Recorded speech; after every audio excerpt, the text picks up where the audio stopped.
आज की इस वीडियो में हम लोग ये देखने जा रहे हैं कि क्या होगा जब हम दो बैटरीज़ को इस तरह साथ साथ कनेक्ट कर देंगे। जब हम दो बैटरीज़ को साथ साथ सीरीज़ में कनेक्ट कर देंगे तो उसका सर्किट पे क्या इफेक्ट पड़ेगा। तो नॉर्मली हम एक बैटरी कनेक्ट करते हैं जैसे हम पिछली वीडियोज़ में देखते आए हैं, लेकिन क्या होगा अगर हम लोग दो बैटरीज इस तरह एक नेगेटिव साइड उसके साथ एक और पॉजिटिव साइड और नेगेटिव साइड को जोड़कर इस तरह सीरीज़ में एक बैटरी को लगा दें तो क्या होगा हमारे पास। फिर बैटरी किस किस्म का करंट प्रोड्यूस करेगी, किस किस्म का वोल्टेज प्रोड्यूस करेगी। चलिए शुरू करते हैं। सबसे पहले हम लोग बात करते हैं इन बैटरीज़ के ईएमएफ की। तो जैसे हमने पहले वीडियोस में ईएमएफ के बारे में पढ़ रखा है, तो मान लेते हैं इस बैटरी का ईएमएफ है तकरीबन 8 वोल्ट्स और इस बैटरी का ईएमएफ है, थोड़ी डिफरेंट बैटरी है, इसका ईएमएफ है तकरीबन 6 वोल्ट्स। अब नॉर्मली हम सिर्फ एक बैटरी लगाते हैं। मान लेते हैं हमने इन दोनों बैटरीज को साथ साथ सीरीज़ में लगा दिया है। सीरीज़ में लगा दिया है, ये जो मैं अब बात करूँगा ये और किसी तरीके में अप्लाई नहीं होगी। जब मैं सीरीज़ में बैटरीज को लगा दूँ फिर मैं एक तीसरी भी लगा सकता हूँ। जब मैं बैटरीज को सीरीज़ में लगा दूंगा तो क्या होगा। सबसे पहले तो हम लोग देखते हैं कि इनकी अब पहले बैटरी जो है 8 वोल्ट से हमारे पास सर्किट चल रहा था, हमने 8 वोल्ट्स और उसके साथ एक और बैटरी ऐड कर दी है 6 वोल्ट्स की। तो इससे जो हमारे पास जो पूरा सर्किट है उस पर क्या फ़र्क पड़ेगा। तो सबसे पहले हमारे पास जो सर्किट को जो सर्किट के इलेक्ट्रॉन्स को एनर्जी मिल रही थी, जो उनको ईएमएफ मिल रही थी, वो जाहिर सी बात है बढ़ जाएगी। एक बैटरी से जितनी ईएमएफ मिल रही थी अब दो बैटरीज हो गई हैं, तो जाहिर सी बात है इलेक्ट्रॉन्स को एनर्जी ज़्यादा मिलेगी। तो ये सीरीज़ में जब भी हमारे पास दो बैटरीज इस तरह हों तो हमारे पास जो उनकी इफेक्टिव ईएमएफ है, इसकी ईएमएफ 8 वोल्ट्स है, इसकी ईएमएफ 6 वोल्ट्स है, उन दोनों बैटरीज की इफेक्टिव ईएमएफ, तो ईएमएफ का सिंबल कुछ इस तरीके से होता है। तो इन दोनों की हमारे पास इफेक्टिव ईएमएफ है पहले की ईएमएफ, और बस सिंपली आपने दूसरे की ईएमएफ को ऐड कर देना है। तीसरी है तो तीसरे की भी ईएमएफ को ऐड कर देंगे। तो ये हमारे पास है 8 + 6 14 वोल्ट्स। यानी कि ऐसी बात है कि मैं इन दोनों बैटरीज को हटाकर एक बड़ी बैटरी लगा दूं 14 वोल्ट्स जिसकी ईएमएफ हो, तो सेम चीज़ होगी। इन दोनों छोटी छोटी बैटरीज में लगा दूं 8 वोल्ट्स और 6 वोल्ट्स की, और तो भी सेम चीज़ है। मैं एक बड़ी बैटरी लगा दूं 16 वोल्ट्स की, तो भी सेम चीज़ है। और 8 वोल्ट्स और 6 वोल्ट्स को सीरीज़ में लगाना है। सबसे पहले तो इस तरीके से हमने देखा कि इनकी इफेक्टिव ईएमएफ बस इनका ऐड है। और इसकी सेंस क्या बन रही है, तो इसकी सिंपल सी सेंस है, एक पुश तो इलेक्ट्रॉन, तो अब यहाँ पर से इस केस में हमारे पास इधर नेगेटिव से इस तरफ इलेक्ट्रॉन्स फ्लो करेंगे। तो अब हमारे पास जो इलेक्ट्रॉन्स की फ़्लो की डायरेक्शन होगी वो इस तरफ होगी। ये हमारे पास इलेक्ट्रॉन्स की फ़्लो की डायरेक्शन होगी, नेगेटिव से निकलेंगे और इस तरफ पॉजिटिव पे आएंगे। तो पहले यहाँ पर इनको एक एनर्जी मिली, ये फुल ट्रैवल करके जाएंगे। और तो अब इस सर्किट में हमारे पास यहाँ से इलेक्ट्रॉन्स निकलेंगे, इस नेगेटिव वाले हिस्से से इलेक्ट्रॉन्स निकलेंगे, इधर हमारे पास फुल ट्रैवल करके जाएंगे इलेक्ट्रॉन्स हमारे, और फिर इधर से हमारे पास वापस आ जाएंगे।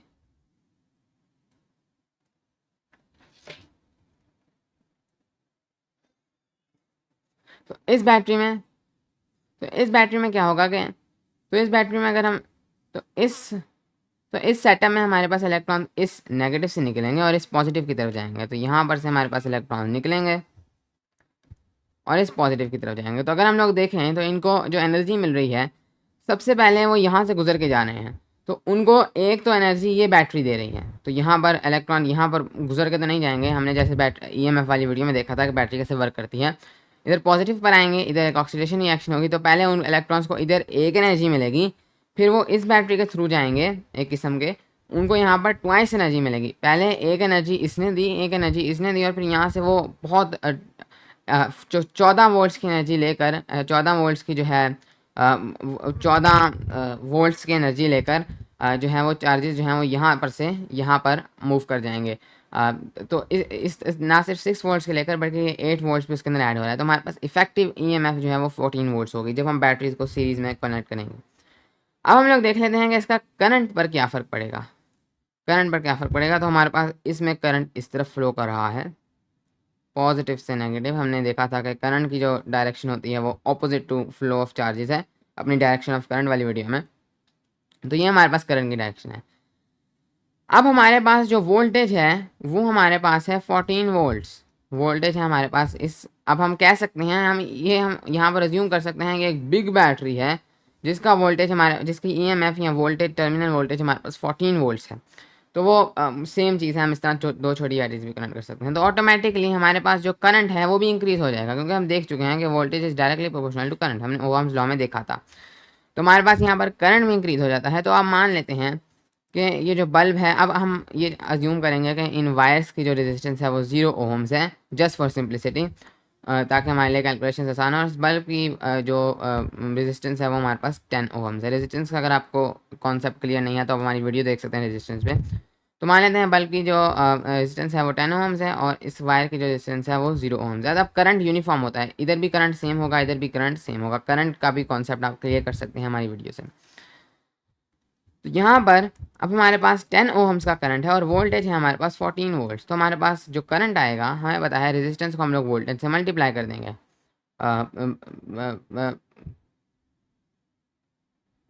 बल्कि बल्कि वोल्टेज को हम लोग रेजिस्टेंस पे डिवाइड कर देंगे, सॉरी फॉर दैट।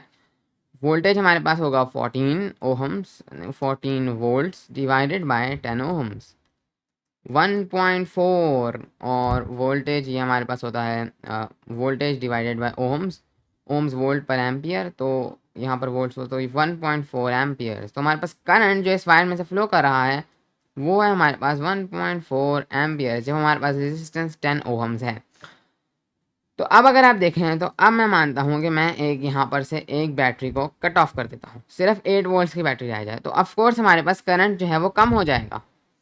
करंट हमारे पास ऑटोमेटिकली यहाँ पर कम हो जाने वाला है, क्योंकि हमारे पास जो है वोल्टेज कम हो गया है। इस फॉर्मूले में आप देख सकते हैं, तो तब हमारे पास करंट 0.8 एम्पियर्स हो जाएगा। तो इसका मतलब है दो बैटरीज को आप सीरीज में कनेक्ट करेंगे, आपको उसकी ईएमएफ भी ज़्यादा हो जाएगी और उसके हिसाब से आपका करंट भी बढ़ जाएगा। अब इसमें आप इसके फ़वाइद को देख सकते हैं।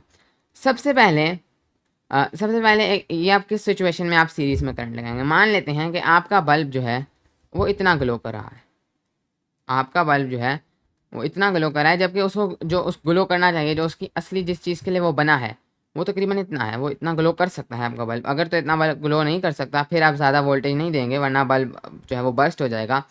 अगर आपके बल्ब में इतनी कैपेसिटी है कि वो ग्लो कर सके, लेकिन वो इतना ज़्यादा ग्लो नहीं कर रहा, इसका मतलब है आपके बल्ब को इतना ज़्यादा वोल्टेज ही नहीं मिल पा रहा कि वो इतना ज़्यादा ग्लो करे। अब आपको क्या करना है, आपने अपने वोल्टेज को बढ़ाना है, तो आप बैटरीज को बढ़ाते जाएंगे और आप इस तरीके से आपका बल्ब और ब्राइटर होता जाएगा।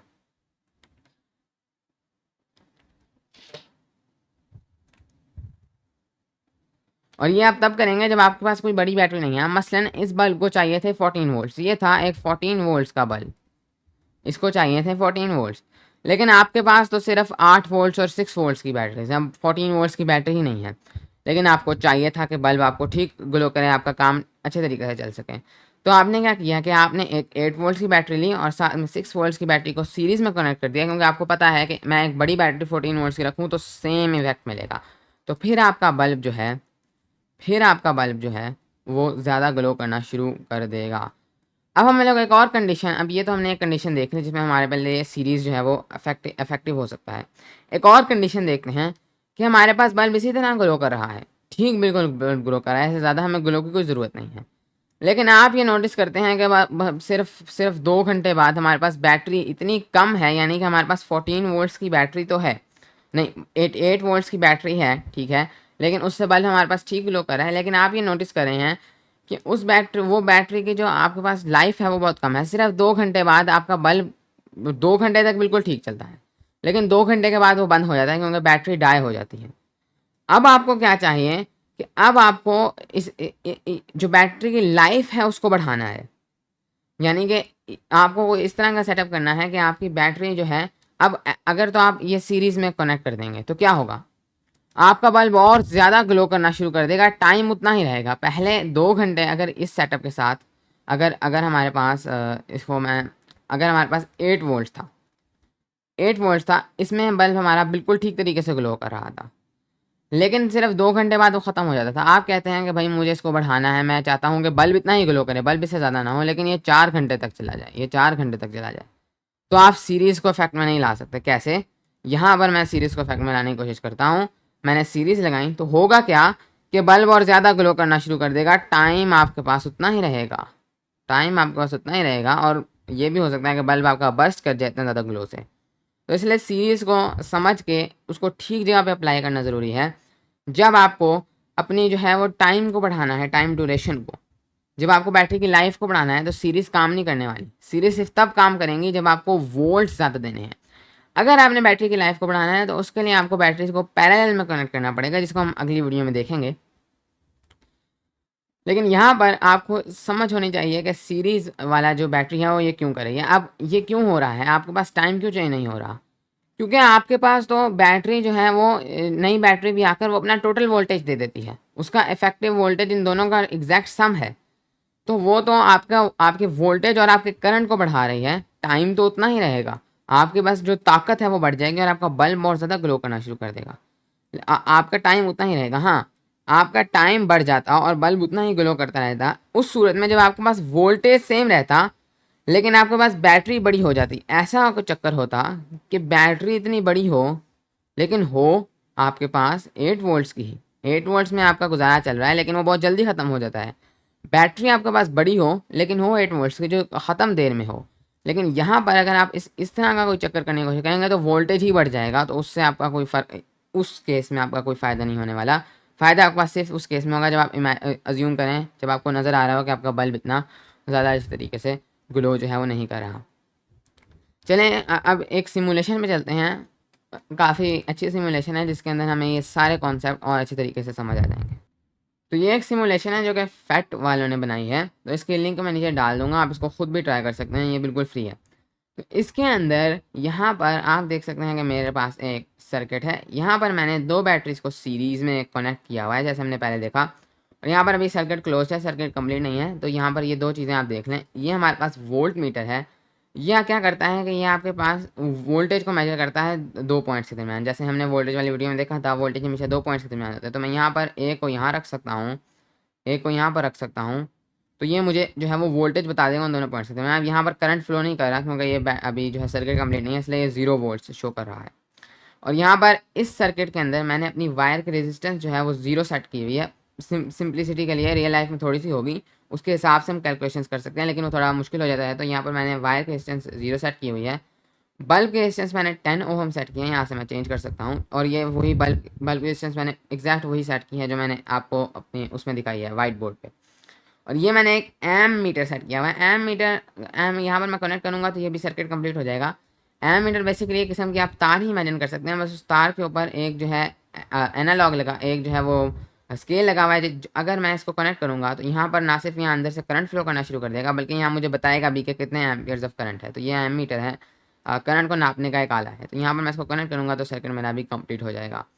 तो यहाँ पर अब मैं बैटरीज का भी आपको दिखा देता हूँ। ये बैटरी है आपके पास 9 वोल्ट्स की, और ये भी मैंने बैटरी सेट किया 9 वोल्ट्स की। अब मैं इनको चेंज भी कर सकता हूँ, मैंने भी दोनों बैटरीज को 9 वोल्ट्स का सेट किया हुआ है।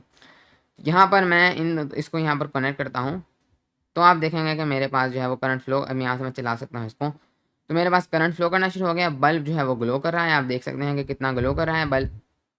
और मेरे पास यहाँ पर करंट जो है वो 1.8 एम्पियर्स का फ्लो कर रहा है। अब यहाँ पर मैं वोल्टेज देखता हूँ कि मेरे पास वोल्टेज कितना है। अब यहाँ पर जो मेरे पास बल्ब के इर्द गिर्द जो वोल्टेज शो हो रहा है ना, ये 18 वोल्ट्स है। और इन दोनों का ऐड करूँ, और ये जो यहाँ पर आपको ये वोल्टेज दिखा रहा है, ये बेसिकली इस बैटरी की ईएमएफ है। हमने पहले पढ़ा हुआ है कि टर्मिनल वोल्टेज और ईएमएफ को अज्यूम सेम किया जाता है अपनी ईएमएफ वाली और वोल्टेज वाली वीडियोज़ में। तो ये वोल्टेज बेसिकली जो हमने अभी ईएमएफ की बात की हुई है, तो इसकी इफेक्टिव ईएमएफ हमारे पास ये 9 वोल्ट्स। तो इसकी इफेक्टिव ईएमएफ या इसका इफेक्टिव वोल्टेज हमारे पास 18 वोल्ट्स है। और चूंकि हमने अज्यूम किया है कि वायर की कोई रेजिस्टेंस नहीं है, इसलिए हमें बल्ब के इर्द गिर्द वो 18 वोल्ट से शो करें। हम वायर की रेजिस्टेंस जानें तो फिर ये ड्रॉप कर जाएगा उस हिसाब से, क्योंकि फिर वायर के लिए भी थोड़ा सा वोल्टेज चाहिए होगा। तो इसलिए इसी सिंप्लिसिटी के लिए मैंने वो वायर की रेजिस्टेंस 0 रखी है, ताकि हम यहाँ पर हमें सेम वोल्टेज शो हो। यहाँ पर हमारे पास करंट कितना फ्लो कर रहा है, 1.8 एम्पियर्स। क्यों? क्योंकि हमारे पास बल्ब की रेजिस्टेंस 10 ओम्स है, तो voltage divided by resistance is equal to current, 18 divided by 10 is equal to 1.8। तो यहाँ पर हमने देखा दो बैटरीज को सीरीज में कनेक्ट करेंगे तो उन दोनों का वोल्टेज एड अप हो जाएगा, और इस तरीके से हमारे पास करंट भी उसके मुताबिक एड अप हो जाएगा। अब यहाँ पर मसलन मैं इस वोल्ट्स को मैं 2 वोल्ट्स पर लेकर जाऊँगा तो क्या होगा, हमारे पास बल्ब कम ग्लो करना शुरू कर देगा। हमारे पास जो अफेक्टिव वोल्टेज है, यहाँ पर जो हमारे पास इफेक्टिव वोल्टेज आ रहा है, इफेक्टिव ईएमएफ आ रही है, वो हमारे पास पहले थी 9 + 9, अब हो जाएगी 9 + 2, तो हमारे पास वो हो जाएगी 11। मैं अभी आपको करके दिखाता हूँ। तो यहाँ पर मैं इसको अब 2 वोल्ट्स करता हूँ, तो हमारे पास जो अब वोल्टेज आ रहा है टोटल वो 11 वोल्ट्स है। और इस हिसाब से आप देखेंगे हमारा बल्ब जो है वो कम ब्राइट अप होगा, क्योंकि उसको वोल्टेज कम मिल रहा है। तो यही बैटरीज इन सीरीज़ का जो है वो फंक्शन है। यहाँ पर आपके पास वोल्टेज जो है वो चेंज होगा। आप बल्ब पहले अगर 2 घंटे के लिए चलता था इस बैटरी से, एक अ, ए- ए- एक बैटरी से, आप 2 बैटरीज लगाकर भी वो उतने ही टाइम पे चलेगा। अगर हम सीरीज में लगाएं, तो पैरेलल में नहीं, सीरीज में लगाएं, तो वो 2 बैटरीज लगाकर भी टाइम वही रहेगा। ब्राइटनेस आपके पास ज़्यादा हो जाएगी। अब मैं इसको बढ़ाता जाऊँ, मेरे पास ब्राइटनेस फुल होती जाएगी, और इसको यहाँ पर तो ये होता जा रहा है, लेकिन एक बल्ब के ऊपर उसकी एक लिमिट लिखी होती है वोल्ट्स की, उससे ज़्यादा आप करें तो बल्ब जो है वो फटने का खतरा होता है। इसलिए इस चीज़ को भी ध्यान में रखना ज़रूरी है। तो यहाँ पर अब हिसाब से मैं 14 करता हूँ, तो 14 + 9 = 23। तो इस हिसाब से आपके पास ये जो है वो वोल्ट्स जो है वो सेट होते रहेंगे। मैं यहाँ पर 0 कर दूँ तो ये ऐसी बात है, मैंने सिर्फ एक 9 वोल्ट्स की जो है वो बैटरी कनेक्ट की हुई है। तो इसको आप खुद भी ट्राई करें, तो ये आपको और अच्छे तरीके से जो है वो समझ आएगा। अच्छा, इधर अब वीडियो को ख़त्म करने से पहले एक हम लोग फाइनल चीज़ ज़रूर देख लेंगे। तो ये मैंने अपने सर्किट को रीड्रॉ किया है। तो यहाँ पर आप देख सकते हैं मैंने बैटरीज को उल्टा कनेक्ट कर दिया है, पॉजिटिव को पॉजिटिव के साथ जोड़ दिया है। मैंने बैटरीज को अपना उल्टा कनेक्ट कर दिया है। अब आप मुझे बताएं कि क्या होगा। सबसे पहले तो हम देख लेते हैं कि हमारे पास करंट कहाँ फ्लो करेगा। तो करंट हमारे पास फ्लो करेगा नेगेटिव से। करंट हमारे पास फ्लो करेगा नेगेटिव से इस पॉजिटिव की तरफ, आप कह सकते हैं इस पॉजिटिव की तरफ। उस हिसाब से आप देख लेंगे। तो हम मान लेते हैं कि नेगेटिव से ज़ाहिर है इस पॉजिटिव की तरफ आएगा, फुल इसने जो है वो कवर करना होगा। अब आप मुझे बताएंगे क्या होगा। सबसे पहले तो ये वाली बैटरी जो है वो इस तरफ इलेक्ट्रॉन्स को एक किस्म की आप पुश कह सकते हैं, एक किस्म की एनर्जी देगी 6 वोल्ट्स की। इस तरफ से ये एक किस्म की एनर्जी देगी 8 वोल्ट्स की। तो ये ऐसी ही बात है कि अब ये यहाँ पर से इस सेम डायरेक्शन में आने वाला है कुछ इस तरीके से। ऐसी ही बात है कि एक तरफ आपके पास एक बंदा 8 स्केल से, मतलब एक बंदा 8 न्यूटन आप कह लें, 8 न्यूटन से फोर्स लगा रहा है, और दूसरी तरफ एक और बंदा 6 न्यूटन से फोर्स लगा रहा है, और बीच में एक ऑब्जेक्ट है जो कि इस केस में हमारे पास फ्री इलेक्ट्रॉन्स हैं। तो क्या होगा, हमारे पास ये ऑब्जेक्ट इस तरफ 2 न्यूटन मूव कर जाएगा, क्योंकि ये 2 न्यूटन इस तरफ ज़्यादा है। यही सेम चीज़ यहाँ पर होगी। अब हमारे पास जो इफेक्टिव ईएमएफ है वो अब हमारे पास होगी 2 वोल्ट्स, कम हो गई है, क्योंकि यहाँ पर हमने इनको ऑपोजिट डायरेक्शन में कर दिया है, और हम हमारे पास जो इलेक्ट्रॉन्स हैं वो इधर से इधर फ्लो करेंगे, क्योंकि ये ज़्यादा स्ट्रॉन्ग है, और हमारे पास करंट की डायरेक्शन होगी इस तरफ। करंट की हमारे पास डायरेक्शन होगी इस तरफ। तो ये देखेंगे इस तरह से कनेक्ट करने का कोई फ़ायदा नहीं, ये सिर्फ एनर्जी लॉस का बायस है। वो एम ही इनके ऊपर फोर्सेज लगाए जा रहे हैं, और इधर से इससे बेहतर था हम सिर्फ एक बैटरी कनेक्ट करते हैं। तो यहाँ पर ये सिर्फ वेस्ट है, तो इसलिए हमें इनको ठीक तरीके से कनेक्ट करना चाहिए बैटरीज को। तो आने वाली वीडियो में हम ये देखेंगे कि जब हम बैटरी को पैरेलल में कनेक्ट करें तो क्या होगा। और हाँ, एक और चीज़ वो ये कि ये बिल्कुल मैं भूलने वाला था। अब यहाँ पर तो हमने पॉजिटिव पॉजिटिव कनेक्ट किया है। आप शायद ये सोच रहे हो कि मैं यहाँ पर गलत इस तरह कनेक्ट करूँ कि इधर नेगेटिव नेगेटिव आए और इधर एक पॉजिटिव आए, इधर एक पॉजिटिव आए, देन क्या होगा। फिर ये अगर आप अब खुद सोचें तो ये आपके लिए काफ़ी आसान है। तो यहाँ पर मैं कहना ये चाह रहा हूँ कि इधर अब मैंने नेगेटिव कनेक्ट किया। अगेन ये रॉन्ग डायरेक्शन है, लेकिन अब नेगेटिव अंदर की जानिब है और पॉजिटिव बाहर की जानिब है। तो होगा ये कि ये वाली बैटरी फोर्स लगाएगी इस तरफ विद 6 वोल्ट, क्योंकि ये अपने इधर इसके इलेक्ट्रॉन्स अकोमोलेटेड हैं, इधर फोर्स लगा रही है। ये वाली फोर्स लगाएंगे इस तरफ 8 वोल्ट्स। एज अ रिजल्ट अब हमारे पास अगेन इफेक्टिव ईएमएफ 2 वोल्ट्स है, लेकिन अब करंट की डायरेक्शन रिवर्स हो जाएगी। अब इस तरफ हमारे पास 2 वोल्ट्स जो है वो फ्लो करेगा। तो ये भी जहन में रखें, जब आपने पॉजिटिव को अंदर की तरफ रखा और नेगेटिव को बाहर की तरफ रखा, तो फिर क्या हो रहा है कि आपके पास जो बैटरी स्ट्रॉन्ग है उस तरफ आपके पास इलेक्ट्रॉन्स फ्लो करना शुरू कर देंगे, उन दोनों के वेक्टर सम के बाद, उन दोनों के वेक्टर सब्ट्रैक्शन के बाद। और उसके बाद लेकिन अगर आप उल्टे तरीके से कर दें, नेगेटिव अंदर कर दें, पॉजिटिव बाहर कर दें, तो फिर आपके पास जो वीक है उसकी तरफ जो है वो फ्लो करना शुरू कर देंगे। मुझे उम्मीद है आपको समझ आ रही है। समझ नहीं आ रही तो दोबारा चला के देख लें, आपको समझ आ जाएगी। इन्हीं दोनों चीज़ों को उसी सिमुलेशन में आप ट्राई कर सकते हैं और सेम रिजल्ट आपको मिलेगा। तो ट्राई करना आपका काम है।